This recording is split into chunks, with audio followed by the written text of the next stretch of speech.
So what did home prices do? Well, that's what we're going to dive into these topics. So let's get over to the first thing we want to look at. The Dow Jones is rallying right now. And the main topic behind there is President Trump delayed the EU tariffs. What's going to happen when they actually settle? And maybe they settle for less than what was expected. What's the market's going to do? That's what you have to poise yourself on.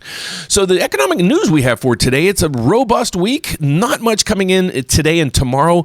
Thursday is when we get the data that's going to fill in some of the gaps that the Federal Reserve monitors, and that's right through here. But first, I want to go over to this right here. We have some data coming in, the Case-Shiller index. What this tells us is what the top 20 cities in the U.S. is doing. If you read this caption, it tells you, well, home prices are going down. But if you go to the next caption, it looks like they're going up. So let's look at what they're really doing.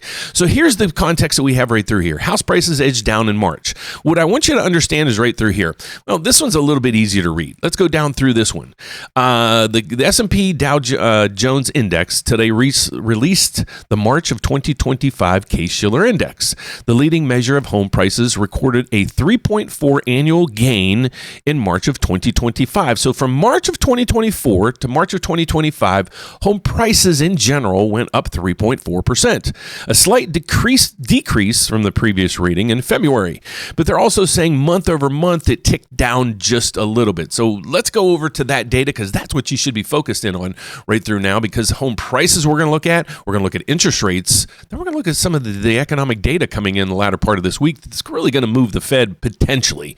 So here's the data that we have out today. On Tuesday, the information we have coming out is core durable goods, and they fared pretty good right through here, but then when you said look at durable goods orders, it fell off a cliff. So the last reading on durable goods orders was a 7.6 positive. It came in this time at a negative 0.6. Not a good number there. But then we look down through here and we see the S&P, this data. What is house prices doing? So if we look over history, here's what it's been doing month over month. So starting in November, home prices were down on average 0.4% month over month. Then in December, 0.2, January, 0.1, and then it's been going positive since November. Is that a sign that the housing market's going to recover?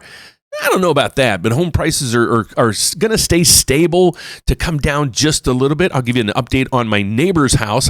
My neighbor just put his house up for sale on Friday, and I got a house down the block from you. I'll give you a little surprise data on that at the end of this video when I'm going over what I do for a living.